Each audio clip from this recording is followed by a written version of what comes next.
Entonces, eso es lo que hemos estado planteando cuando hablamos de colaboración y de coordinación.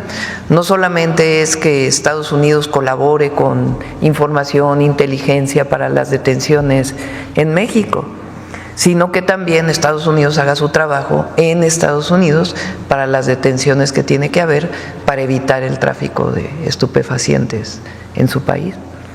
Entonces sí, en efecto. Y la otra pues es el tráfico de armas de Estados Unidos a México. ¿Qué onda, mi gente?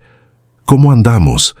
De verdad que estoy bien emocionado de traerles esta información que neta les va a caer como anillo al dedo si andan al pendiente de su pensión del IMSS, especialmente para todos mis compas que están bajo la Ley 73. Les prometo que esta noticia está buenísima, porque a muchos nos saca de onda eso de los aumentos, los cálculos, las semanas cotizadas y todo ese rollo. Pero no se me preocupen, porque me voy a explayar un buen rato para explicarles con lujo de detalle cómo está la onda con este aumento que ya se publicó y que nos deja muy claros los montos para los jubilados durante este 2025. Agárrense un café, un refresquito, un atolito o lo que quieran, porque esto se va a poner largo, muy largo, pero es con la intención de que todo quede clarísimo. La neta, me encanta echar chisme con ustedes y platicarles cosas que son súper relevantes para quienes se quieren pensionar o que ya están pensionados. Así que, antes que nada, háganme un paro y suscríbanse a este canal si aún no lo hacen, porque así vamos a poder seguir compartiendo toda esta información que neta a ustedes les sirve un montón para planear su futuro y no andar a las carreras en el último momento. Y obvio, pónganme en los comentarios todas sus dudas, porque siempre leo lo que ponen y trato de contestarles con la mejor sonrisa y toda la buena onda. Arrancando con el tema, quiero decirles que el Instituto Mexicano del Seguro Social, el famoso IMSS, acaba de soltar una noticia que a muchos les va a interesar. Resulta que, para este 2025, hubo una modificación en los montos de la pensión para la gente que está bajo la Ley 73, es decir, para toda la banda que comenzó a cotizar antes del 1 de julio de 1997. Si tú entras en ese grupo, pon atención, porque a partir ya hay un ajuste que te va a beneficiario y que ya aplica al segundo mes de este 2025. Este ajuste se traduce en un incremento de la pensión mínima garantizada y, según mis cálculos y la información que nos comparte el IMSS, esto ya se está viendo reflejado en los pagos de la gente que inicia su trámite de pensión a partir del 1 de febrero de 2025. O sea, si tú empiezas a tramitar tu pensión después de esa fecha, te corresponde la nueva pensión mínima garantizada, la cual, agárrense, porque se pone buena, es de 9,412 pesos mensuales. Sí, así como lo escuchan, 9,412 pesos mensuales. Pero ojo, si tú ya estabas pensionado antes de que llegara ese 1 de febrero de 2025, no es que no tengas aumento, sino que tu pensión está en 8,404 pesos mensuales. Es decir, hay una brecha entre la gente que ya estaba pensionada y la que empieza a pensionarse ahorita, pero, pues, eso se hace con la intención de compensar la inflación y garantizar que las personas jubiladas mantengan su poder adquisitivo. Y se me hace buena onda que el IMSS esté atento a estos cambios, porque todo, absolutamente todo, va subiendo, y de pronto, la pensión que recibimos, pues, se va viendo mermada por el incremento de los precios. Ya sé que muchos me van a decir, oye, ¿y por qué a los pensionados que están desde antes no se les sube también a esos 9,412 pesos? Pues la neta, esos temas son un poco más complejos, pero lo que sí estoy seguro es que cada año se revisan los montos según el salario mínimo y la inflación. Así que no hay que perder de vista que, en un futuro, podrían venir más incrementos. Ahora, ¿qué rollo con la manera de calcular la pensión de la Ley 73? Bueno, pues, en este esquema lo que se hace es revisar cuántas semanas cotizó el trabajador, cuál fue su salario promedio de los últimos 5 años y qué edad se pensiona. Son 3 factores súper importantes que determinan el monto final. Si no andaban enterados o apenas se están empapando de este asunto, se los voy a explicar con calma para que no se me revuelvan. Primero que nada, la edad a la que se jubilan. Bajo esta Ley 73, si tú decides jubilarte a los 60 años, solamente vas a recibir el 75% de lo que hubieras recibido a los 65 años. Entonces, obviamente, si te esperas a los 65 años, recibes el 100%. Dicho de otro modo, si a los 65 años tu pensión sería, digamos, 9,412 pesos, si lo hicieras a los 60 años, ¡pum!, te quedarías en 7,159 pesos, que pues, aunque sigue siendo un varo, es menos que el total. Hay quienes prefieren retirarse temprano porque ya necesitan esa lanita, o porque tienen algún problema de salud, o porque de plano ya no quieren chambear ni un día más, y pues lo aceptan aunque sea menos. Pero también hay banda que dice, no, yo mejor me aguanto 5 años más para ganar todo mi 100%.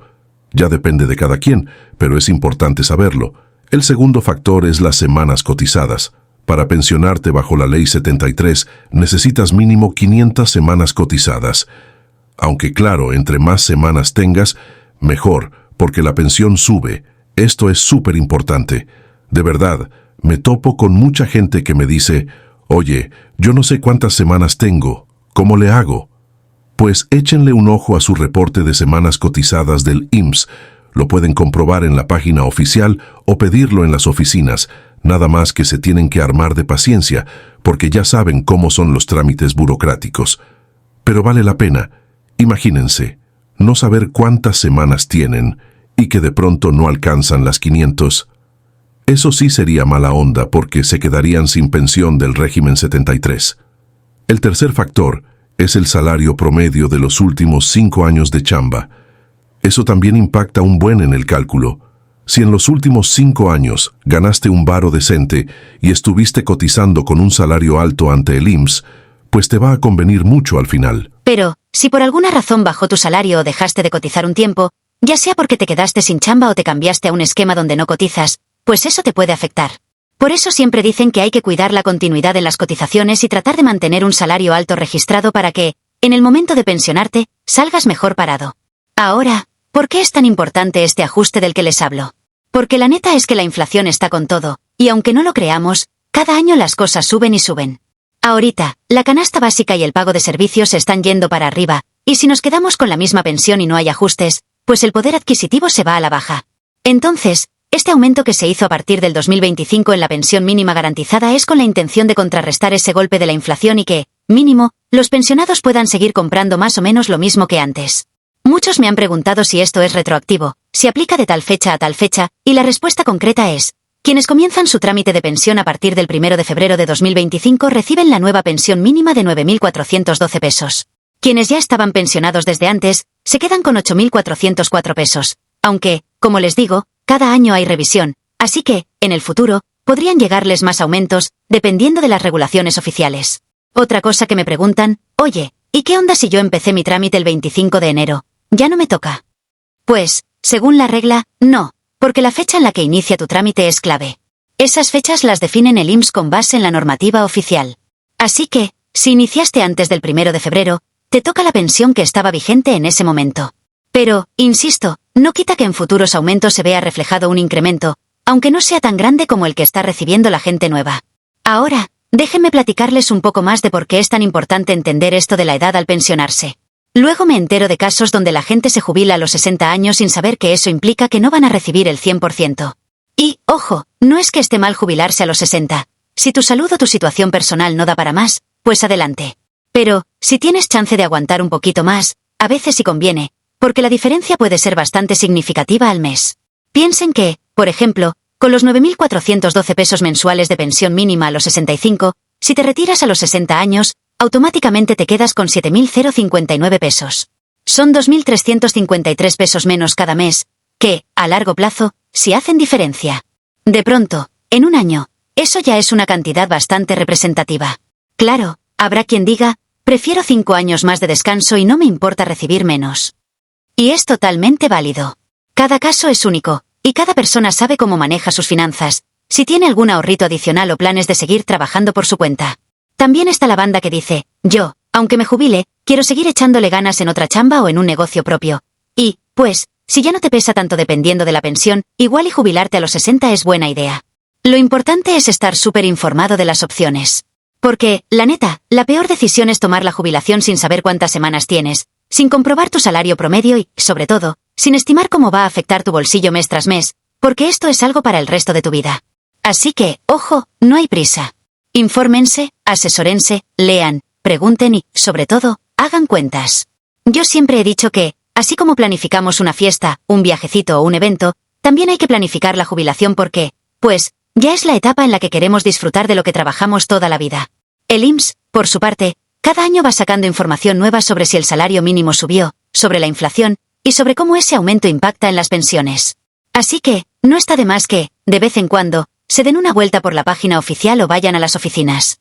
Si bien a veces uno hace unas filas tremendas, si vale la pena si con eso te garantizas que tus datos estén correctos o que te enteres de cualquier cambio que te beneficie. Y, por cierto, hablando de beneficios, la neta es que me alegra que en los últimos años se le esté poniendo más atención al tema de los pensionados, porque antes era más fácil que dijeran, ay, ni modo, ya que se arreglen como puedan. Pero ahora, con estos ajustes, se está buscando que haya una pensión digna y que no sea menor al salario mínimo. Imagínense que alguien que ya dio todo su esfuerzo trabajando décadas, terminar ganando menos que el mínimo. Estaría cañón, la verdad. Entonces, este aumento que los deja con un mínimo de 9.412 pesos a partir de febrero del 2025 a los que se pensionan después de esa fecha es un paso para que la raza jubilada no quede desprotegida.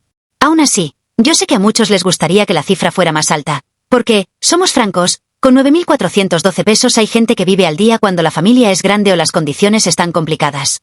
Pero bueno, al menos es un avance y, con la revisión continua de montos, se podrían ver aumentos en años posteriores. Igual hay que tomar en cuenta que, además de este factor, hay gente que cotizó más de 500 semanas y con su salario promedio alto, pues su pensión sube. No se quedan con la idea de que 9.412 pesos es lo máximo que pueden recibir. Esa es la mínima garantizada, pero, dependiendo de la cantidad de semanas que tengas y el salario promedio en los últimos 5 años, tu pensión puede ir aumentando hasta llegar a niveles mucho más altos. Hay banda que, si cotizó con topes máximos y juntó suficientes semanas, puede recibir pensiones superiores a 15.000, 20.000 o hasta más, dependiendo del caso. Todo radica en tu historial de cotización.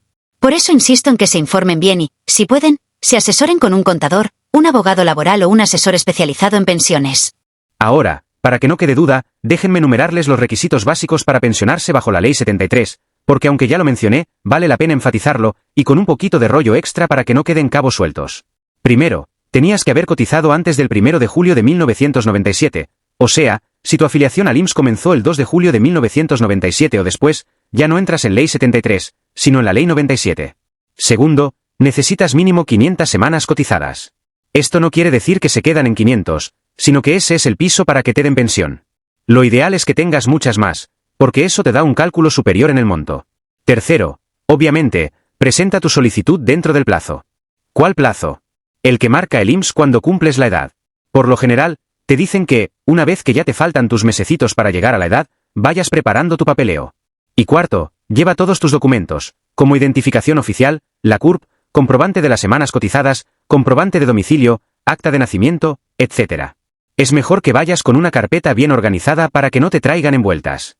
Y, ojo, que si andas con la idea de pensionarte, hagas las cuentas para decidir si te conviene a los 60 o a los 65. Hay gente que dice, ¿y si me quiero jubilar a los 63? Pues sí puedes, pero el porcentaje que recibes es más alto que a los 60, pero más bajo que a los 65.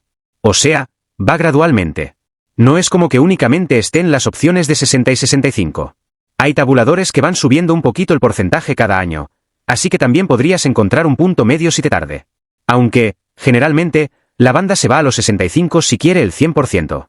Déjenme darles un ejemplo más clarito de estos que se aplican a la vida real. Supongamos que está Don Chui, que a lo largo de su vida laboral estuvo cotizando en el IMSS bajo salarios más o menos buenos, y alcanzó un promedio de, digamos, X cantidad. Con eso, a los 65 años, calculando sus semanas y su salario, le venta una pensión como de, no sé, 9.412 pesos, que es el mínimo garantizado, pero supongamos que en realidad sus números dan para un poquitito más, que alcanzan unos 12.000 pesos. Pero si Don Chui, a sus 60 años, decide jubilarse, pues no recibe esos 12.000 pesos, sino algo así como el 75%, que sería alrededor de 9.000 pesos. No está mal, pero pues si está dejando en la mesa 3.000 pesitos cada mes, que, a la larga, suman un buen. Pero, tal vez, Don Chui dice, ¿sabes qué? Prefiero mi salud, prefiero descansar y no complicarme la vida. Entonces, en ese caso, adelante, se jubila y recibe ese monto. Cada quien sabe sus circunstancias, y lo importante es que sepamos a qué le estamos tirando. Porque luego me han contado historias de personas que pensaron que los 60 iban a recibir el 100%, y hasta después se enteraron de que, no, que si hubieran esperado, habrían agarrado la pensión completa. Entonces, la moraleja es, infórmense, pregunten, miren su situación y luego tomen la decisión. Volviendo al tema del aumento que nos tiene aquí platicando, de verdad, está buenísimo para la gente que ya se va a pensionar a partir de febrero del 2025. Porque antes, el mínimo era de 8.404 pesos, y ahora, se brinca a 9.412 pesos.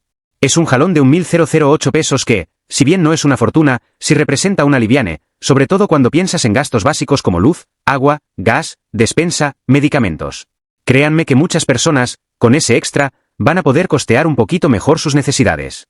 Ahora, si alguien me pregunta, ¿qué puedo hacer para que mi pensión sea todavía más alta? Pues lo primero es tratar de tener el máximo de semanas cotizadas, lo segundo es que tu salario ante el IMSS sea lo más alto posible en esos últimos 5 años, y lo tercero es considerar si te conviene esperarte hasta los 65 para agarrar el 100%. Y, si estás aún joven y te faltan muchos años para pensar en la jubilación, pues desde ahorita trata de asegurarte de que tu patrón te pague con el salario real, porque hay muchos que te dicen, te pago una parte por fuera, y eso a largo plazo te afecta, porque cotizas con menos. Y luego, cuando vayas por tu pensión, te vas a dar cuenta de que, por tener un salario registrado bajito, tu pensión va a salir también bajita.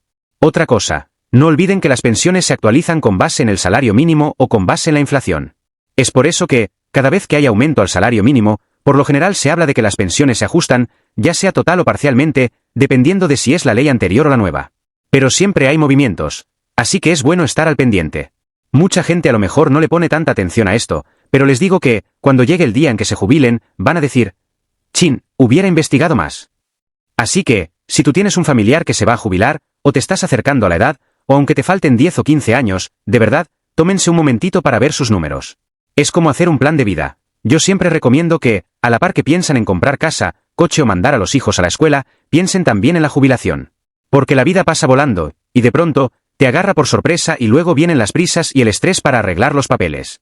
Bueno, me gustaría recordarles que, si bien esto del aumento es una gran noticia, cada persona vive una realidad distinta. Habrá quien aún con 9.412 pesos se las vea duras para sacar adelante a la familia, sobre todo si tienen gastos médicos o alguna otra situación especial. Y habrá quien, con esa cantidad, tenga un alivio tremendo. El chiste es que todos estemos al tanto de estos cambios para tomar las mejores decisiones. Si tienes dudas más específicas, lo ideal es que consultes al IMSS directamente. Ve a sus oficinas, revisa su portal oficial. Luego sacan simuladores de pensión en línea donde metes tus datos, tus semanas, tu salario, y te da un estimado de lo que recibirías. Eso es súper útil, porque así te das una idea de cómo quedará tu pensión si te retiras a los 60, 61, 62, y así sucesivamente, hasta los 65. Ya con esos números, tú ves si te conviene aguantar o te conviene empezar a disfrutar de ese dinerito lo más pronto posible. A mí me encanta la idea de que la gente tenga bien claro a lo que aspira, porque la desinformación es lo que más daño nos hace. He conocido de historias de vecinos o familiares que se jubilaron sin un plan, y luego andan batallando, y no quisiera que pasaran por lo mismo. Así que, por favor, compás, no dejen de compartir esta información con quien crean que le puede servir, con su tía, su mamá, su papá, su hermano, su vecino, su compañero de chamba, quien sea que esté próximo a pensionarse. Mientras más gente esté bien informada, menos confusiones va a haber al momento de hacer el trámite. Otra cosa súper importante. Hay que tener en cuenta que el IMSS puede sacar nuevos lineamientos o actualizaciones. Por ejemplo, cuando cambia el salario mínimo a principios de cada año, salen noticias de cómo se va a ajustar la pensión. Y muchas veces, la gente no se entera, y se queda con la idea de que su pensión no va a subir, cuando sí sube, aunque sea poquito. Por eso, no está de más que cada año, al inicio, revise cómo quedó el salario mínimo y qué impacto tiene en su pensión, sobre todo si están en Ley 73. También les recuerdo que si ustedes cotizaron un rato bajo la Ley 73 y luego pasaron a la Ley 97, hay un tema de modalidades, de transición, y de cómo se combinan esos periodos. Si ese es su caso, sí vale la pena que consulten con un especialista, porque ya es un poco más enredado y hay gente que, por desconocimiento, no aprovecha ciertos beneficios a los que aún podría tener derecho. De verdad, la idea de este vídeo larguísimo es que se vayan con la información bien mascadita y que no digan, chin, no le entendí nada. Si en algún punto siento que me extiendo mucho o que me puse a contarles historias que ni al caso, discúlpenme, pero neta quiero que sea algo súper detallado. Aparte, yo sé que a veces, con un ejemplo no basta, hay que poner varios y explicar bien. Si ustedes aún tienen dudas, no se me achicopalen. Escriban en los comentarios, oye, ¿Cómo funciona si tengo 40 años cotizando y me quiero jubilar ahorita? ¿O es cierto que me conviene rescatar semanas de cuando estaba en otra chamba? Y cositas así. Yo voy a tratar de darles toda la guía que esté a mi alcance. Ahora, déjenme hacer un recuento con un poquitito más de detalle para que no quede la menor duda de qué es lo que cambia en este 2025. La cosa es así. La pensión mínima garantizada para la gente que inicia trámite a partir del 1 de febrero del 2025 pasa a ser de 9.412 pesos mensuales. Entonces, esa es la cifra mágica. Y la gente que ya estaba pensionada antes de esa fecha, permanece en 8.404 pesos mensuales, aunque, lógicamente, también podría recibir ajustes más adelante, dependiendo de cómo se vaya moviendo el salario mínimo. ¿Y esto por qué lo hace el IMSS? Básicamente, porque, año con año, se analiza cómo está la inflación. Se fijan en el Índice Nacional de Precios al Consumidor, INPC, que es esa cifra que nos indica cómo van subiendo los precios de las cosas. Entonces, para que la gente que se pensiona no pierda poder adquisitivo, se van ajustando las pensiones. No es que el IMSS diga, ¡ay, vamos a subirles porque andamos de buena onda! No, sino que es parte de las disposiciones y regulaciones que buscan que la gente mayor no se quede sin lana para cubrir sus necesidades más básicas. Por cierto, también es el tema de que, gracias a esta ley, la gente no pueda recibir una pensión menor al salario mínimo. Aunque, como les dije, hay algunos casos donde puede haber complementos o detalles.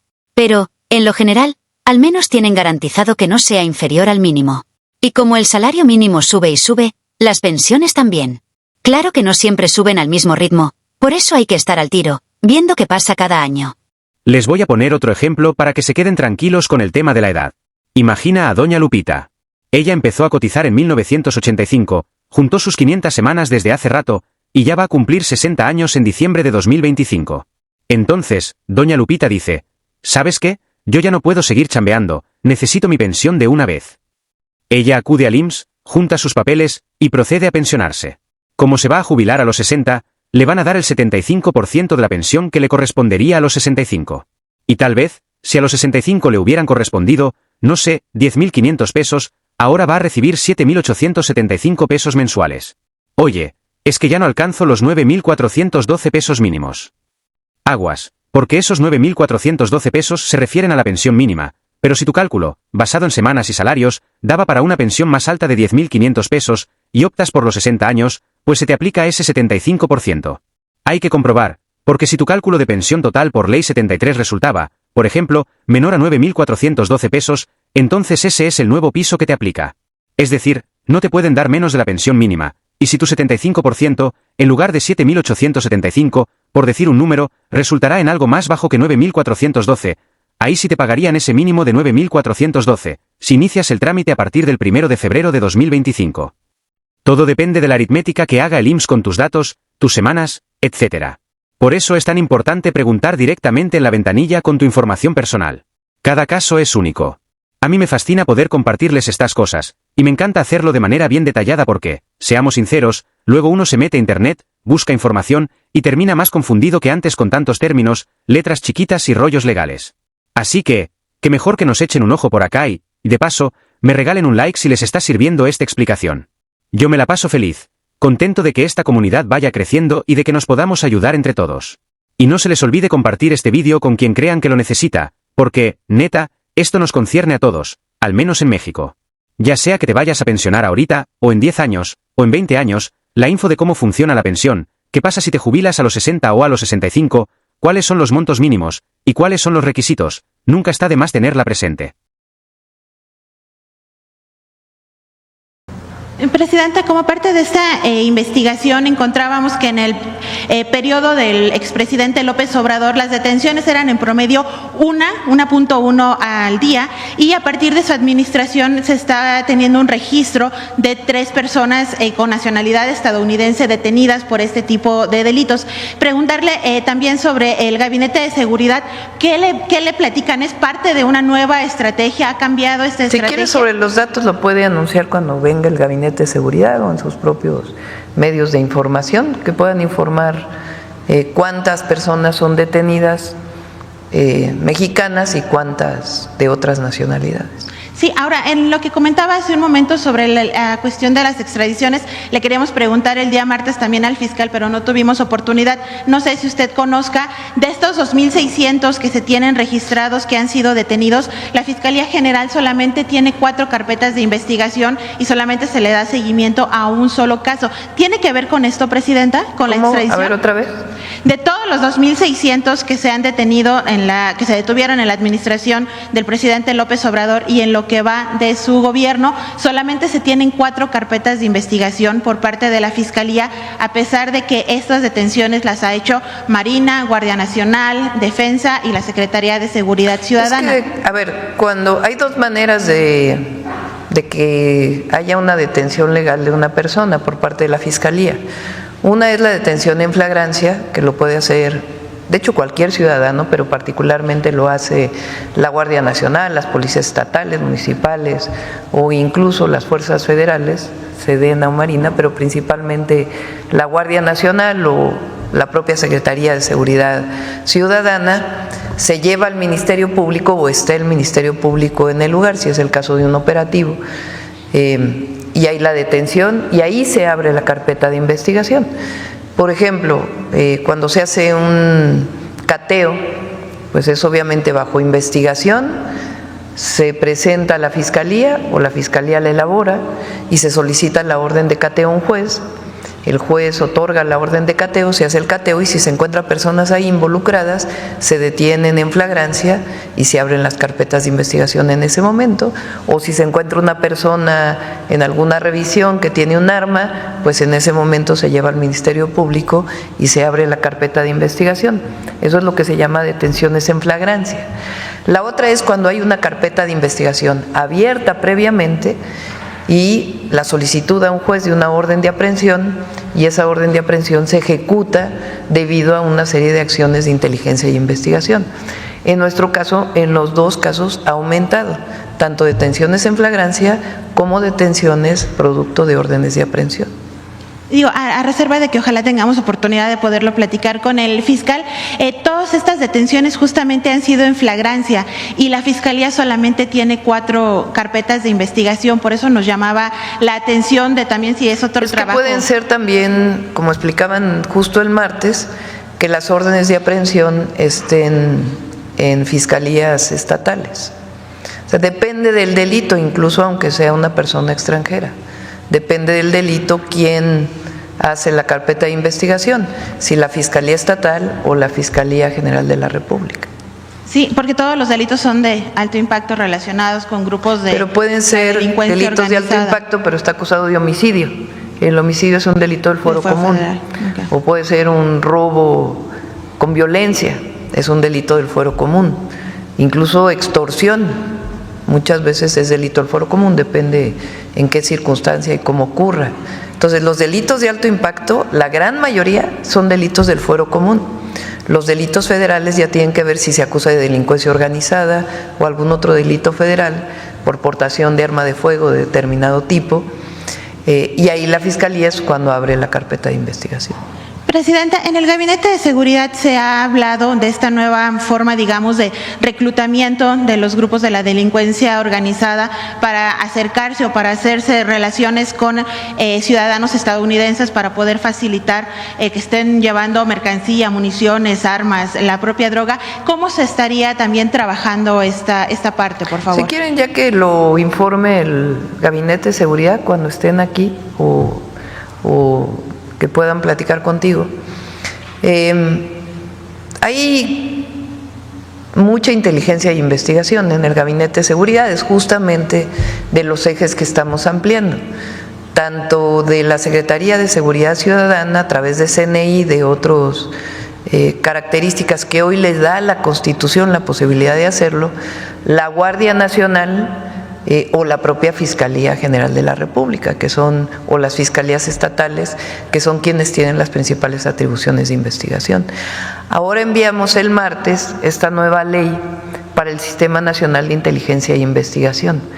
El objetivo es que todas las áreas de inteligencia del Estado mexicano puedan conjuntarse para poder abrir y tener pruebas sobre carpetas de investigación que permitan mayor número de detenciones pues de la delincuencia organizada o delincuencia que comete algún delito del fuero común que esté vinculado con delincuencia organizada.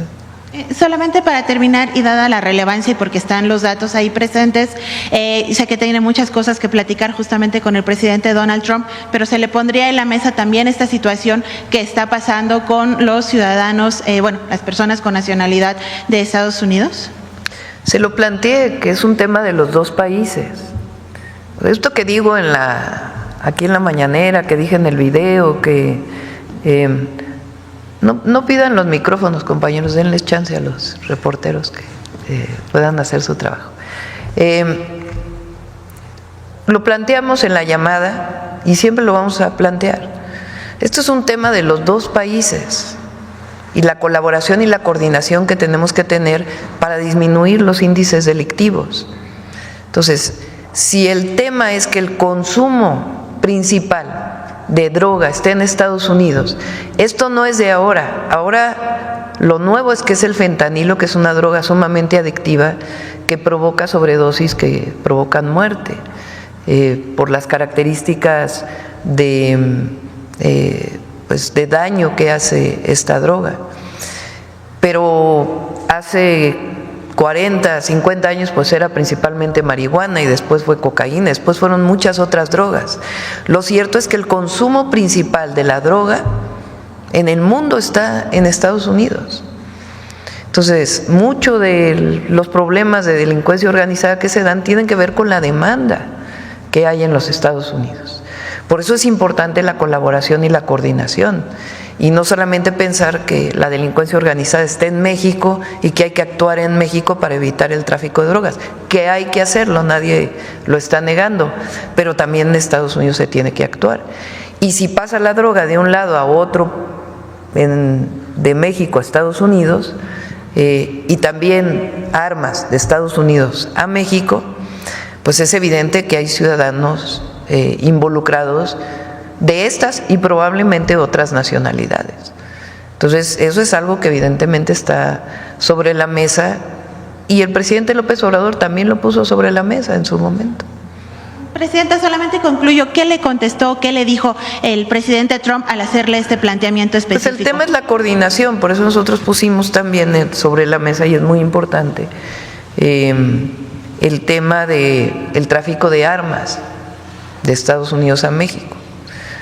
¿Cómo se puede explicar que un lanzagranadas de uso exclusivo del ejército de los Estados Unidos lo tenga un grupo delictivo en México? Eso es lo que hay que coordinar, si hay que colaborar para evitar que esto ocurra. O sea, ¿cómo armas de alto poder que son de uso exclusivo del ejército de los Estados Unidos los tiene un grupo delictivo en México? Entonces, eso es lo que nosotros planteamos, que tiene que ser una colaboración, una coordinación.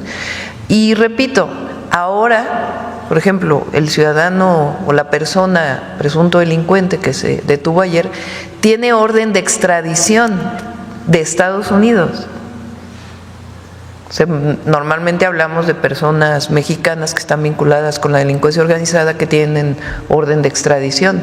En este caso es una persona de Estados Unidos que tiene orden de extradición de Estados Unidos. Entonces es un reconocimiento pues de que se tiene que colaborar. Muchas gracias, presidenta.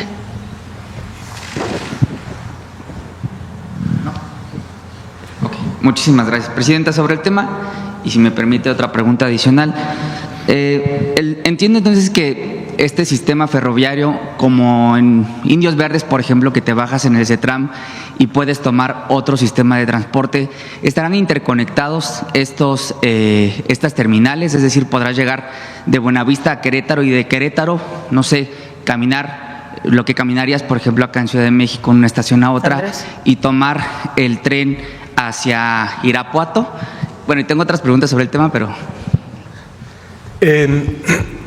Para los recorridos completos, digamos, ustedes ven todo el trazo, está pensado que puedan tener, y habrá distintos servicios dependiendo de la demanda. Podemos imaginar, como usted dice, un tren México-Querétaro, pero también puede ser que un tren sea México-Querétaro-Irapuato y no tendría que tener transbordo. Entonces, dependerá de los distintos servicios que sean, son recorridos largos.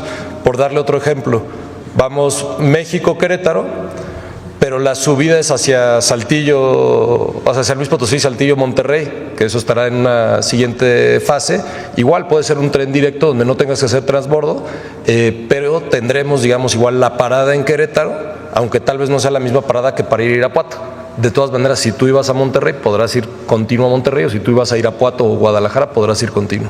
Pero, por ejemplo, si llegas a Querétaro, ¿a qué transporte te subes para irte a la ciudad? Entonces, en todos los casos, cuando estamos haciendo la revisión de la idoneidad de las estaciones, sobre todo en las poblaciones más grandes, que lo estamos haciendo en colaboración con gobiernos municipales y estatales, está el planteamiento, ya sea que donde existe transporte público, les voy a dar un ejemplo, Pachuca, tiene el Tuzobús.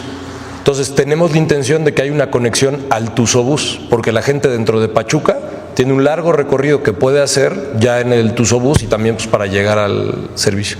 Lo mismo en Querétaro. Querétaro tiene el Querétaro Bus o Curobús, y la idea es que también tenga una conexión fácil a esos servicios. En Saltillo estamos haciendo la revisión del sistema de transporte de Saltillo para que también los municipios y estados aprovechen la oportunidad de que van a poder conectar mejor a la gente a través de estos servicios de trenes. Bien, disculpe, Presidenta, Máximo Allende para El Soberano, me ganó el nervio.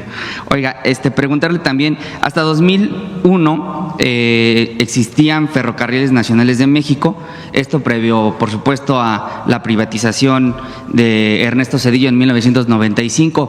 ¿Ya ha pensado o tendrá este sistema ferroviario algún nombre en particular? Todavía estamos... Lo va a operar la Sedena, la empresa de la Sedena. Ese es el objetivo. O sea, ya tienen una empresa de ferrocarriles, no tiene caso hacer otras empresas. Entonces, quien operaría estos trenes, pues sería Gapsacom, ¿cómo se llama? Gapsacom. En la construcción, una parte la hacen ingenieros militares y otra parte se licita y la hacen empresas constructoras privadas, como fue el caso del Tren Maya. Entonces así va a funcionar. Está el tren insurgente, el Tren Maya, el interoceánico. Vamos a ver cómo le ponemos. Yo había dicho que puede ser bueno, no, vamos a esperar para ver qué. Okay, ¿o será que cada tren va a tener un nombre diferente?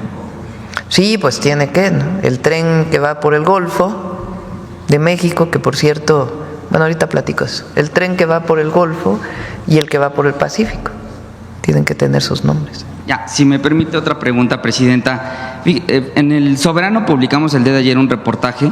El pasado 9 de octubre de 2024, el Tribunal Electoral ratificó la culpabilidad de Samuel García, a quien la autoridad le acreditó en la sentencia Subrep 1009-2024 las siguientes infracciones: promoción personalizada, vulneración de los principios de imparcialidad, neutralidad y equidad en la contienda, y lo más detestable, el uso indebido de recursos públicos en el marco de la elección. ¿Cuándo fue eso? 2024. Esta sentencia es del 9 de octubre de 2024 y el expediente es Subrep. ¿Y de qué elección fue? En la de 2024, efectivamente. Bueno, en dicha sentencia de la Sala Superior, el tribunal le dio vista al Congreso de Nuevo León, pues para los efectos a los que haya lugar. Por supuesto, en el Congreso local se ha minimizado el uso de recursos públicos para la campaña electoral de 2024 ejercidos por Samuel García. Sin embargo, digamos, el desprecio por la legalidad en materia electoral por parte de dicho personaje es sistemático y hasta patológico, yo diría, porque en septiembre de 2021 el INE le impuso una sanción de más de 28 millones de pesos a Movimiento Ciudadano debido a la triangulación de recursos que utilizó Samuel García para fondear su campaña a la gubernatura de Nuevo León. Es en 2021. Y recientemente, el pasado viernes 7 de febrero, este es un litigio abierto, la Sala Monterrey del Tribunal Electoral confirmó que el gobernador intervino en la elección local de Monterrey en beneficio o para favorecer a la otrora candidata Mariana Rodríguez, quien buscó ser alcaldesa de dicha alcaldía. ¿Y quién ganó la alcaldía? La de Monterrey la ganó De la Garza, me parece. ¿No te parece extraño? O sea, se acusa, ¿no? Y no tengo, digamos, obviamente ustedes saben cuál es el partido de mi preferencia, partido político de mi preferencia. Bueno, el partido político de mi preferencia. No tengo nada en particular, aunque aquí pues obviamente criticamos cuando hay posiciones en contra nuestra y hay un debate. No criticamos, hay debate. Pero hay uso de recursos públicos en el caso de la alcaldía de Monterrey, ¿no? Pero ganó el PRIAN la alcaldía de Monterrey. Entonces, ¿cómo? ¿No te parece una denuncia por... Entonces, ¿qué? ¿Que se anule la elección del 24 para Monterrey? Ya eso no es posible porque ya se entregó la constancia. Por eso, sí. Pero entonces sí es posible la denuncia. Ahora lo que está en proceso, Presidenta, es que el Congreso de Nuevo León, toda vez que existe esta verdad jurídica inacatable, que se utilizaron recursos públicos en el 24 para favorecer, en este caso, a Álvarez Maínez por parte del gobernador. Bueno, el Congreso de Nuevo León en la Comisión de Anticorrupción, pues aprobó el inicio del proceso del juicio político en contra de Samuel García por los hechos que le he narrado. Yo no estoy de acuerdo hay un tema ahí político de fondo entre el PRIAN y el gobernador. Tan es así que ni siquiera han podido nombrar fiscal, imagínense. O sea, ¿cómo es posible que ni siquiera se pueda nombrar un fiscal en un estado después de ¿qué? Pues casi 4 años de gobierno, ¿no? O 3 y medio de gobierno. O sea, que se ganen las elecciones.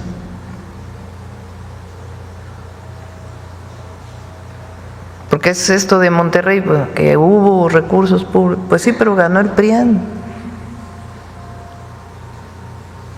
Entonces el tema de Nuevo León, pues es que ahí hay una disputa permanente que quieren resolver penalmente. Entonces, pues que se ganen las elecciones. Digo, ya es mi opinión, ¿no? Sí. Y ya pues que proceda el Congreso si así lo cree conducente, pero el tema es que ahí todo se hace penal. Entonces, ya pasaron las elecciones del 2024, ya hay los resultados del 2024. Por último, Presidenta, igual en el mismo sentido, bueno, en la 4T hizo un delito grave el uso de recursos públicos, los delitos electorales.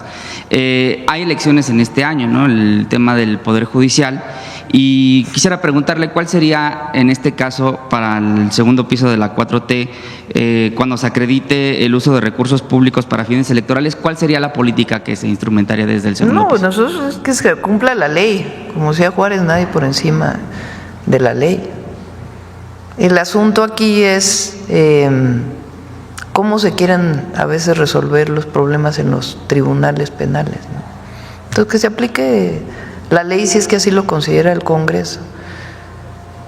Pero repito, o sea, hay una impugnación a la elección de Monterrey. Entonces, ¿qué procedería? Pues que se anule la elección. ¿O no? Ya no, porque ya hay constancia de mayoría. Entonces, yo creo que el Tribunal Electoral debería de actuar antes de dar constancias de mayoría. Y no, pues, ¿cuántos meses después estamos? Gracias, Presidenta. Junio, casi un año, ¿no? ¿No qué? 7 meses, ¿cuándo? Estamos en febrero apenas, ¿verdad? Bueno, pues estamos más cerca del año que de... Gracias, Presidenta. Sandra Aguilera, de Grupo Larsa Comunicaciones. Presidenta, le traigo una denuncia nada grata. Quería hacerla el día de seguridad, solo que no tuve la suerte. Esta denuncia es de Zimapán, estado de Hidalgo, y me la hizo la mamá y la tía de unas niñas abusadas sexualmente.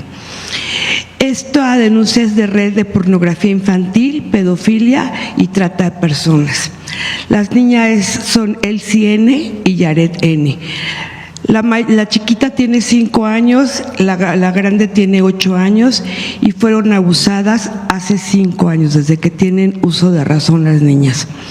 Los denunciados son Arturo Williams Trejo, que es el tío de las niñas, la esposa del tío, Berta Eva Medina Hernández, la hermana Alelí Medina Hernández, que es diputada local del Distrito 1 de Hidalgo y consejera nacional de Morena. E Itzel Trejo Leal, hermana de Williams, tía de las niñas, y su esposo, Eduardo Viviano Vadillo Mejía. La violación de las menores está probada legalmente. Se han realizado 7 pruebas, tanto en la Procuraduría como en la FGR, en donde en todos los peritajes se tiene como delito acreditado. Aquí tengo las pruebas de todo, doctora.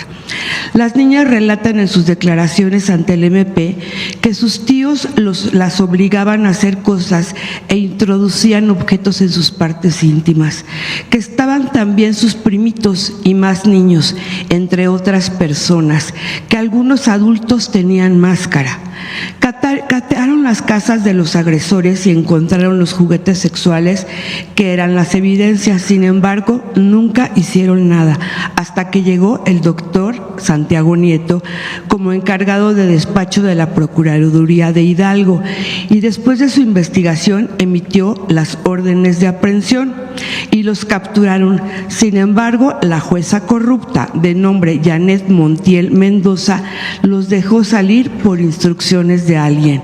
Ese alguien es el secretario de Gobierno, Guillermo Olivares Reina. Es quien los ha estado protegiendo y miente al gobernador diciendo que son cosas políticas, cuando en realidad las niñas, la tía y la madre están en desventaja política totalmente. De hecho, el presunto violador hasta la fecha tiene contratos con el gobierno de Hidalgo. Es importante mencionar en otro punto de investigación que todos pertenecen a una iglesia cristiana llamada El Buen Samaritano, sucursal Simapam, y que la han hecho una secta, ya que las niñas relatan que en el momento que sus tíos las agredían sexualmente, habían más personas y algunas con máscaras, cantando música del templo y también tomándoles videos. Relatan que se las llevan a retiros espirituales a un spa, el Hotel Royal Spa, donde la propietaria también está enterada, Silvana Sánchez. Y cuando regresan del retiro, los asistentes, los mayores, dicen que no se acuerdan de nada porque llegan tocados de Dios. Seguramente les dan drogas para olvidar todo. Será importante también investigar estas sectas. A raíz de lo antes mencionado, las niñas ya se intentaron suicidar. Viven en casas de seguridad con su mamá y experimentan secuelas emocionales y enfermedades físicas. Una de las niñas tiene papiloma humano y le van a quitar la matriz porque está muy avanzado esto. La violación de las menores está acreditada con dictámenes de la FGR y el niño DIF, en donde como resultado se muestra el daño físico y psicológico que les causaron a causa de las violaciones.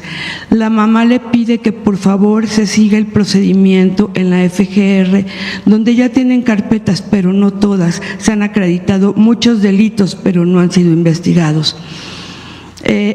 La pornografía infantil es el resultado muchas veces de las mentes enfermas que se creen que Dios los manda a hacer estas cosas. Le agradecemos a Paulina, a Mauro y a Adriana Contreras el contacto con la Secretaría de la Mujer, quienes ya los contactaron a las víctimas. Por otro lado, FEBINTRA no atrajo la carpeta de investigación y solicitan que la traiga para que se haga justicia de las niñas. Sí, esa es la denuncia, Presidenta. Hablamos con el fiscal general. Y sobre todo también, Presidenta, creo que es importante investigar esta secta porque hay muchos niños más. Sí. Por favor. Hablamos con el fiscal general. Muchas gracias, Presidenta.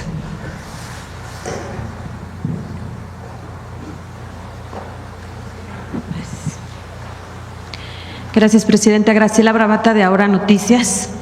Respecto al tema de que ayer hubo pláticas del secretario Omar García Harfuch con el gobernador de Tabasco, Javier May Rodríguez, con toda esta ola de violencia que lamentablemente ha estado imperando en la entidad, si usted sabe en qué acuerdos tomaron. Mi pregunta va porque lamentablemente, a pesar de que el gobernador May ha puesto todo de su parte, siguiendo todas las instrucciones de este mandato que usted preside, ha tenido una guerra sucia en el Estado. Una guerra de todas aquellas personas que no están de acuerdo, que sí está resintiendo la sociedad todas estas homicidios que se han dado por el problema del manejo de estos cárteles, y ha tenido un efecto negativo para los empresarios que tenían destinados a hacer proyectos, sobre todo en el área de Dos Bocas, y que hace una semana me informan que destinaron ellos no invertir más en Tabasco, dado esta ola de violencia, a pesar de que desde enero se vio reflejado los resultados de las pláticas que han venido sosteniendo tanto el gobierno como la federación. Entonces sí me gustaría saber si usted tiene la respuesta de ayer y qué mensaje le pudiera dar a estos empresarios que, aunque los locales tienen todo el respaldo para este gobierno, no así los que estaban mirando con buenos ojos, dado todos los proyectos que trae esta cuarta transformación. No sé qué empresa haya sido que haya decidido no participar, no tengo esa información.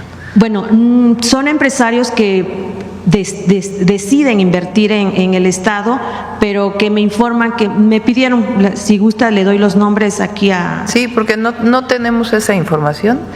Y se va a ayudar a Javier y sobre todo al pueblo de Tabasco, más allá de los empresarios. Por supuesto que queremos que haya desarrollo económico e inversión, pero nos interesa en este momento principalmente el pueblo de Tabasco. Entonces se está elaborando un plan en coordinación con el gobernador, que incluye varias áreas, y ya lo van a dar a conocer, pero estamos avanzando mucho.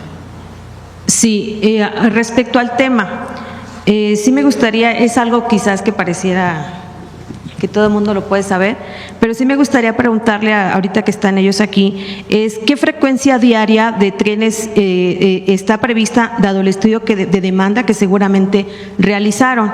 ¿Y cuál sería la velocidad máxima de estos trenes, dado que para que esto sea competitivo, para estar, como bien lo ha manifestado, que vamos a estar a nivel competitivos, qué velocidad? Porque se maneja por fuera 200 kilómetros por hora. Sí, los estudios de demanda están en elaboración en este momento y como usted lo dijo es correcto. La frecuencia y el intervalo se va a determinar a partir del estudio de demanda porque nos dice cuántas personas se tienen que mover. Tenemos algunas demandas preliminares que nos permitieron identificar cuáles son los tramos con mayor demanda y precisamente las obras están iniciando en esos tramos con mayor demanda. Tal cual, México-Pachuca, México-Querétaro, Saltillo, Monterrey, Nuevo Laredo y Querétaro-Irapuato. De todas maneras, en siguiente fase serán los estudios de demanda de los siguientes tramos, aunque también tenemos identificadas demandas preliminares con dimensiones parecidas. La velocidad máxima está determinada en algunos tramos, que puede ser de 200 kilómetros por hora. Evidentemente lo que nos interesa es el tiempo total de recorrido y eso quiere decir en algunos tramos va un poquito más lento, en otros va más rápido, depende de las características topográficas, orográficas y de la vía. Y otra pregunta, respecto, ya ve que cuando estaban haciendo lo que era el Tren Maya, se manifestaron muchas cuestiones ambientalistas, gente que no quería dar el acceso de paso. ¿Ahorita no se han presentado ese tipo de problemas? Al momento no, estamos haciendo los estudios ambientales también. En el caso de Pachuca, como ya lo informaba, ya se presentó a Semarnat el manifiesto de impacto ambiental, estamos en la dictaminación, pero estamos trabajando para hacer los estudios que se requieran y cumplir todo, ¿no? Muchas gracias. Sí. A ver, aquí de una vez.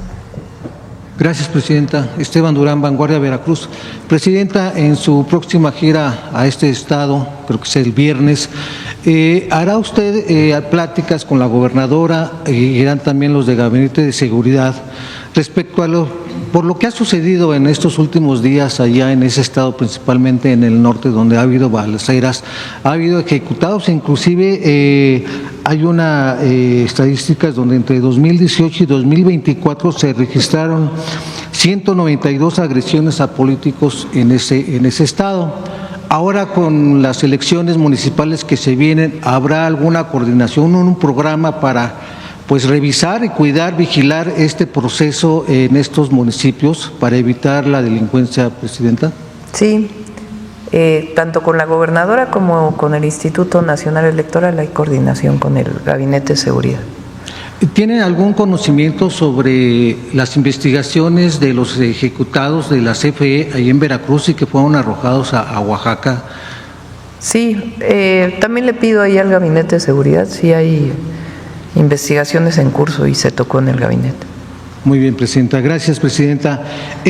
Hace usted unos días comentó sobre el veto que le daría a una iniciativa impulsada por el diputado Pedro Ace sobre pues que les quitarían a los trabajadores una de su nómina, pues los préstamos que ellos hacían, ya sea hipotecarios o unos créditos. Sin embargo, en el estado de Hidalgo, trabajadores de salud, ya se comentó aquí en su momento, pero se siguen quejando de que se les descontó sobre un convenio que hubo entre el Sindicato de Salud y alguna empresa aseguradora sobre los seguros que a espaldas de esos trabajadores se realizó.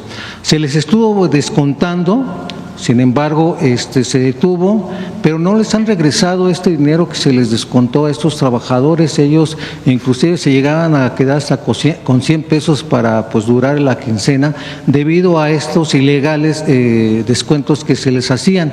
En su momento, Santiago Nieto, cuando era el fiscal de ahí, se le atendió, pero él ya después se renunció a esto para irse a un proceso electoral. Ellos demandan que por favor se les atienda, que se les escuche para que en su caso pues ya les regresen el dinero que legalmente se les descontó y que en algunos casos igualmente se les sigue descontando. Entonces piden encarecidamente que por favor se les atienda esto. Sí, hacen el favor de venir aquí con Atención Ciudadana y bien. Vemos. Como recomendación final, acuérdense de que, si todavía están chambeando, es bueno tener un plan de ahorro adicional, algo así como un fondo de emergencia. ¿Por qué? Pues, a veces la pensión nos alcanza para lo básico, pero, si queremos darnos un gustito extra, viajar, ir al médico, comprar medicamentos, pues ese dinerito extra nos puede sacar de apuros. Además, siempre hay que considerar que hay muchas personas que después de los 60 siguen con proyectos personales, negocios, trabajos independientes, y eso, combinado con la pensión, puede generarles una mejor calidad de vida. A mí me gusta pensar que la jubilación no es un fin, sino el inicio de una nueva etapa, donde podemos hacer cosas que en la vida laboral tal vez no hacíamos por falta de tiempo. Así que, qué mejor que entrarle a esa etapa bien preparada, sabiendo de antemano cuánto lana vamos a recibir cada mes y cómo le vamos a hacer para administrarla. Ya para terminar, les recuerdo la cifra ganadora. 9.412 pesos mensuales es la nueva pensión mínima garantizada para quienes inicien su trámite del 1 de febrero de 2025 en adelante. Y quienes ya estaban pensionados, se mantienen en 8.404 pesos mensuales, aunque se revisa año con año si hay algún ajuste adicional. Tengan en mente que, si cumplen con los requisitos y su cálculo personal sale arriba de esos 9.412 pesos, pues agarran la cifra que corresponde, siempre y cuando cumplan las condiciones de la Ley 73. Si alguien requiere más ejemplos, más ejercicios o un cuadro comparativo de lo que pasa si te jubilas a los 60, 61, 62, 63, 64 o 65, con gusto podemos armar otro vídeo más específico, metiéndole números reales. Ustedes nada más díganme, y yo feliz de la vida me pongo a sacar cuentas. En serio, tengo el gusto de ayudarlos, porque sé que esto causa angustia y estrés. El chiste es que todos estemos informados y podemos disfrutar de nuestro retiro sin tanto sufrimiento. Así que, mi gente, muchas gracias por acompañarme en este larguísimo vídeo donde me extendí con ganas, pero con la idea de que todo quedara clarito. No se vayan sin dejar su suscripción al canal, su like, y un comentario que me alegre el día. Díganme qué otros temas quieren que tratemos, si quieren que hablemos de Infonavit, de Afores, de tips para no batallar en los trámites, o cualquier cosa relacionada con las finanzas personales. Aquí andamos para servirles. Espero de corazón que esta información les sea de utilidad, que despeje sus dudas y que los ayude a tomar mejores decisiones. Recuerden que estamos en 2025, y que estos cambios del IMSS son súper recientes, así que aprovechen la ola de información fresca para ver cómo les benefician. Yo me despido, pero, como siempre, les mando la mejor vibra, un abrazote, y la esperanza de que, con estos ajustes, cada quien pueda tener una jubilación digna y disfrutar de la vida como se merece. Si conocen a alguien que esté a punto de jubilarse, pásenle este vídeo, para que no los agarren en curva y sepan que hay un aumento en la pensión mínima garantizada para la Ley 73. Y, de paso, díganles que si tienen cualquier duda, se pasen por acá, que yo y esta comunidad chula les podemos echar la mano. De nuevo, mil gracias por sintonizar y escuchar mi choro mareador. Les mando un abrazo, cuídense mucho y échenle ganas en todo lo que hagan. Nos vemos en el siguiente vídeo, donde igual podemos hacer ejercicios de cálculo de pensión más específicos para quien nos pida una asesoría. Me despido con muchísima emoción, esperando que toda esta información les sirva y que, de verdad, no se queden con la duda. Recuerden que la pensión es su derecho y después de tantos años de trabajo, se merecen tener una vida tranquila y digna, así que aprovechar estos aumentos y estar al tiro con los trámites. Nos vemos, raza, hasta la próxima.